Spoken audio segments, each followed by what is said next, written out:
is the Bear Book.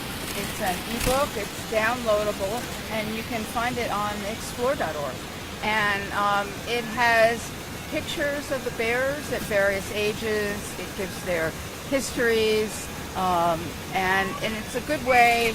It's a good reference. I know, being here, I go back to the Bear Book all the time to see, gee, who was that bear? Like the other night, there was a bear that Mike told me the ID, and I thought, no, it couldn't be. And I went back to the Bear Book, and sure enough, Mike was right. Not a shock that Mike was right. You doubted me. Okay.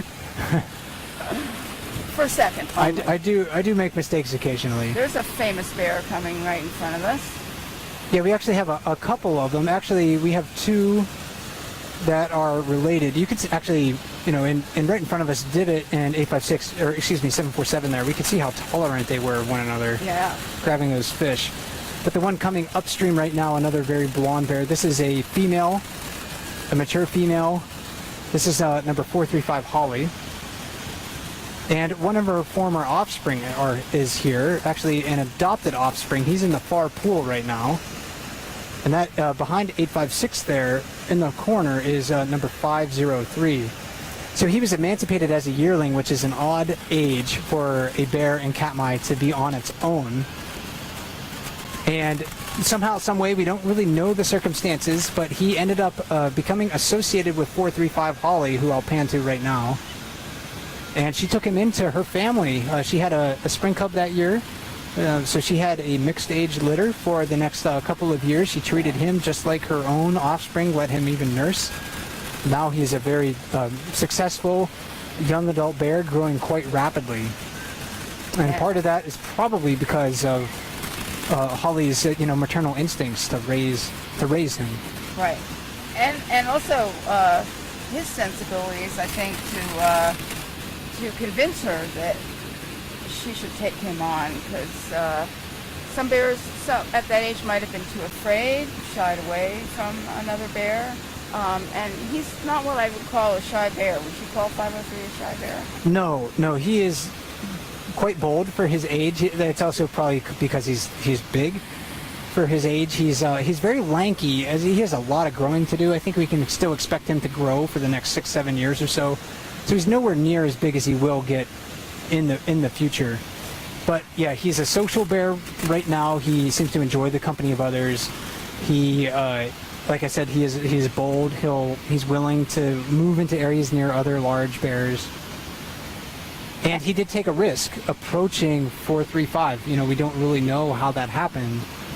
But mother bears, like we've talked about, are quite defensive of their offspring, and if he had approached another mother who maybe wasn't as tolerant as 435, it might not have ended very well for him.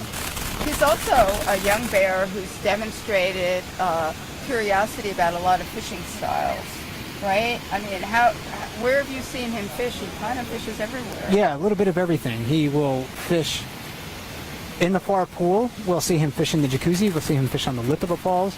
I think as he gets bigger, he will start to specialize, maybe in one spot over another, depending on how productive those fishing spots are.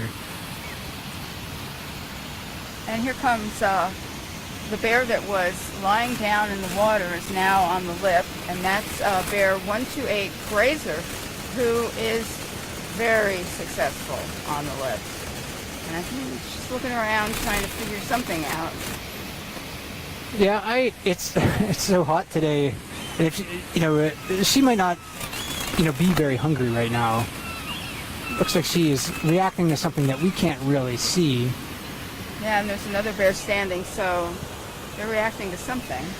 That bear, actually, we have a couple of families that have moved up into the vicinity of the island right now.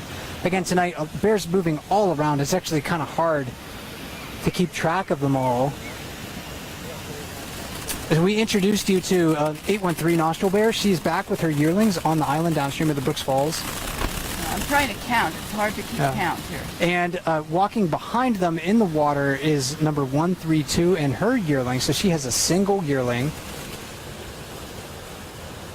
And that they are moving across the river right now. 132 occasionally will visit Brooks Falls with her cubs, especially when they're older. Yeah, she's been hanging out closer to Brooks Camp where people live in the past few weeks. Hanging out on the beach, but she just got a fish. Looks like the remains of someone else's fishing. So any of these carcasses that the bears at the falls are leaving behind will be scavenged quite quickly, if not by the birds, then by hungrier bears.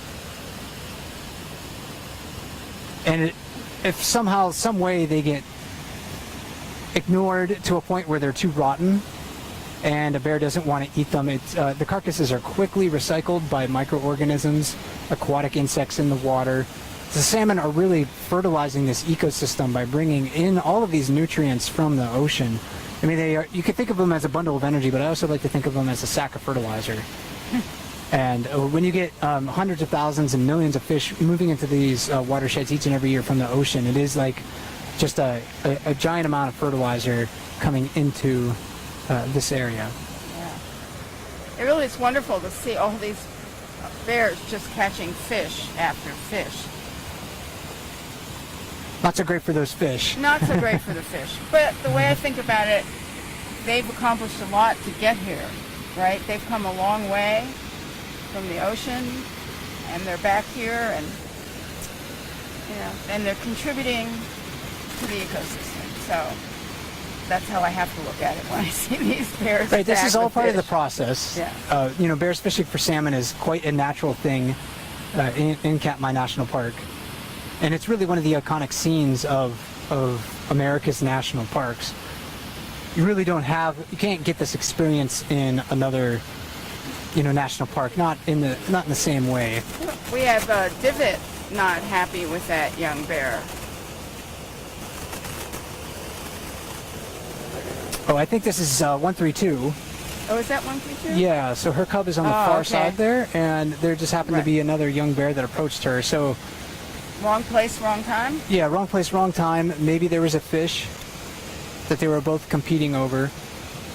We weren't really able to see the beginning of that interaction, but growling, some jawing, it didn't actually come to physical blows, and that's how most interactions with bears conclude, without a physical fight. In fact, most of the time they just avoid one another.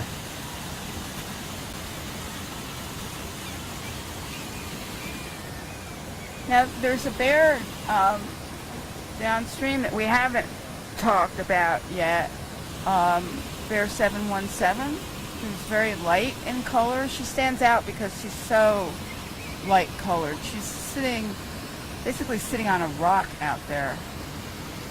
I don't know if we can... Yeah, she'll occasionally come down to the falls.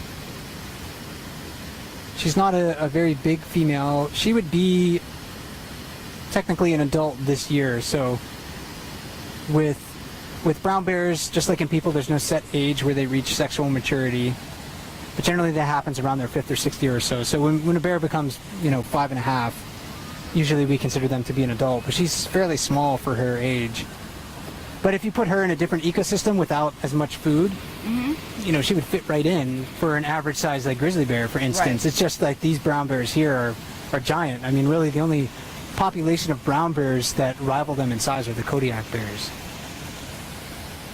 So compared to, say, Yellowstone bears, what's the size difference?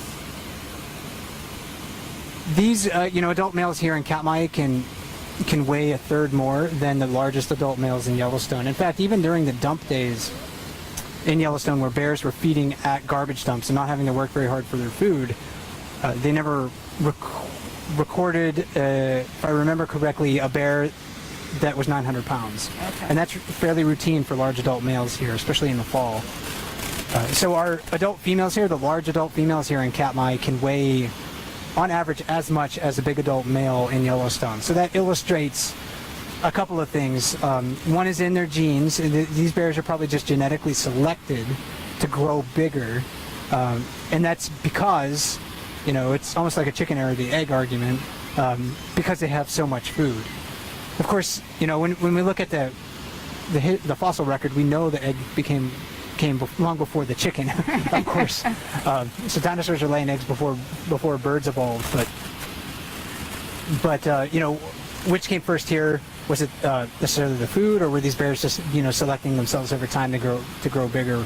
Not exactly sure, but I suspect it was the food that, more than anything else, that drove these bears to become so large. Yeah. Like 747 in the fall, we'll go back onto him, look at him, because he's given us an opportunity to watch him feed in the jacuzzi.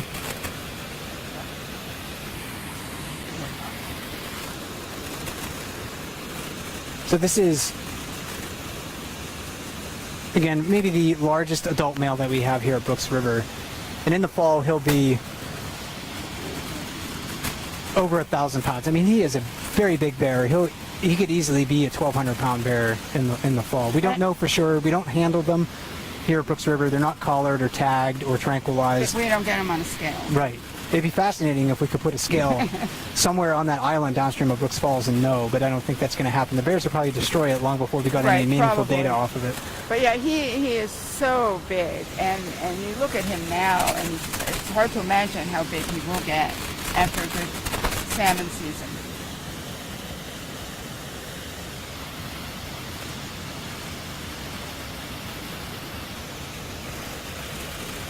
And it's interesting the perspective you get here, because if you're walking down the road or a path and a bear walks by you, a subadult seems pretty big. When you're standing and looking at them face to face, even the young bears are big and intimidating.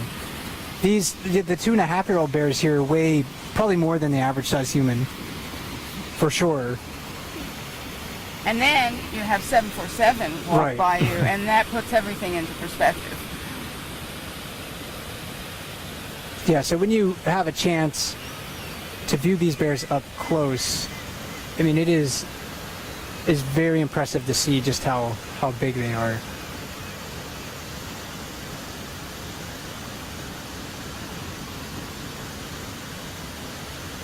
Now, we have nostril bear with her cubs on what is called the island. It's this little area of grass there.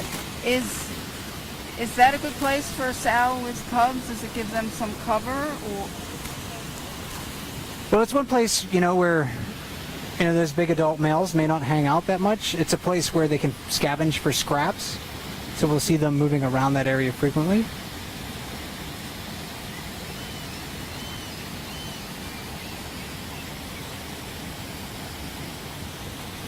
So now, yeah, she's coming closer to us. Well, I'll try to lean this camera over so we get a better look as she approaches the platform here.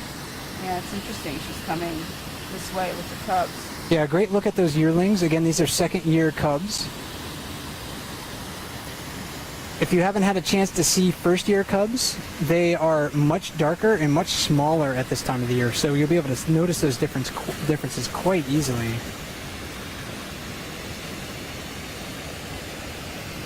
Yearling cubs, they could weigh anywhere from 75 to well over 100 pounds at this time of the year. How much do they grow by the end of the season? How much weight will they put on? Oh, well, big ones that are eating a lot, yeah, I mean, they could definitely be 150 pounds by the end of the year. So again, that's a big animal. And some black bears in some ecosystems reproduce at that age. And those are only like yearlings here in Katmai. So again, illustrating how fast these bears grow, how much food they have available to them. So contestants for Fat Bear Contest. For sure. Well, yeah, let's take a look and see how these cubs get any food from their mother. You can see that she's really trying to protect that from them. She does not want them to have that fish. She wants it.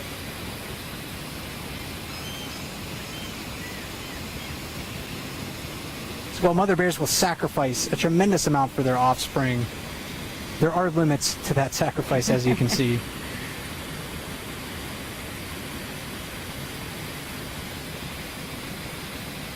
The young bears in the summer, I mean, their rate of growth is quite rapid. Spring cubs, their growth rate at this time of the year is really, really high. It's the same for yearlings.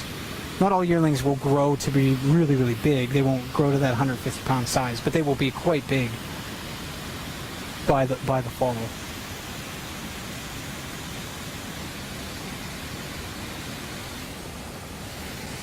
Oh, she's being brave. And hunger is driving her to come closer to the waterfall. We don't often see nostril bear doing this, but it's not unprecedented for her.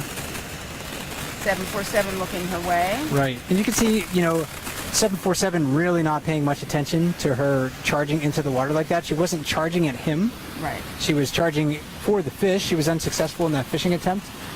But that's a sign of a dominant bear when, we barely acknowledge the presence of smaller bears. That's an easy indication that that bear is feeling like he is in charge, so to speak, of the situation. So he has to spend less energy to do what he's doing and get fat. Right. And it looks like 813 may have seen a scrap drifting downstream. So she's able to pick up one of those salmon that probably 747 decided not to completely consume. And that one actually is mostly whole. Yeah. A good catch for her.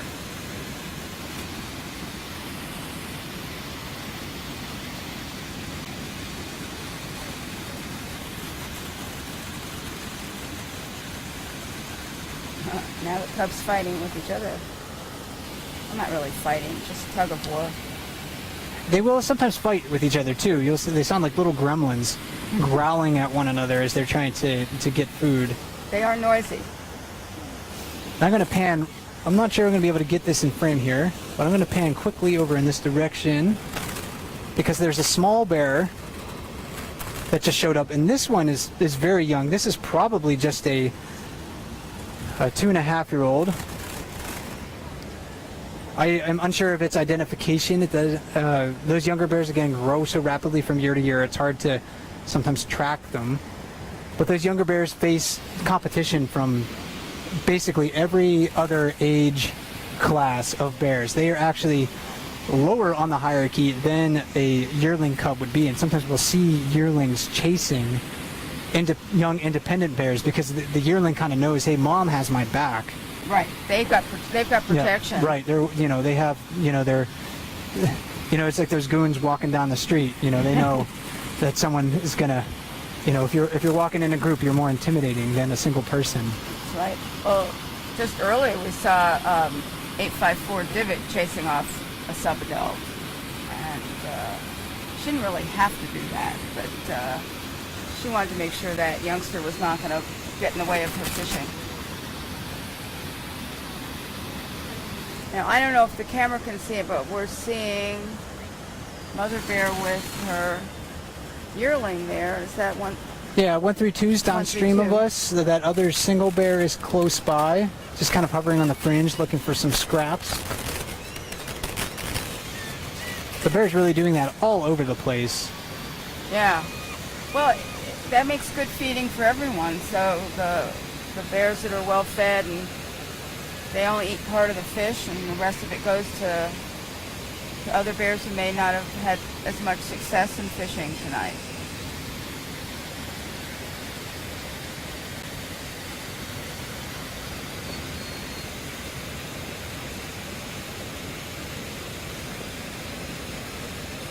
And this could be the last summer that these cubs have with their mother.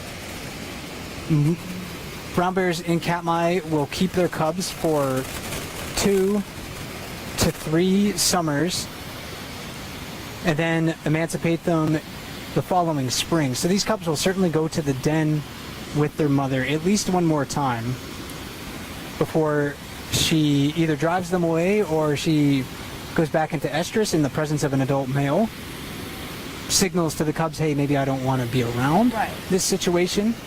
So it's not mother bears don't always aggressively drive their cubs away. Sometimes it's just the presence of an adult male that instigates that family breakup. But these cubs, have just a few more months to learn the lessons they need to survive. And of course, they'll continue to learn as they grow and mature. Right.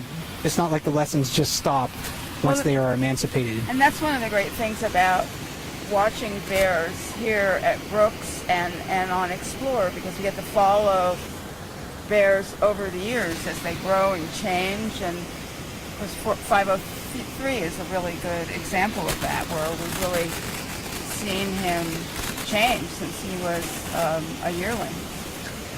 Yeah, and both he and his mother, his adopted mom, are over on the far side of Brooks Falls. And we talked that we're, just about out of time for our broadcast. We talked a lot about the individual bears here at Brooks River. But yeah, I do encourage everyone to continue watching, of course, watching these bears for their individual stories. I mean, they tell us a lot about the bear world, about how each one of them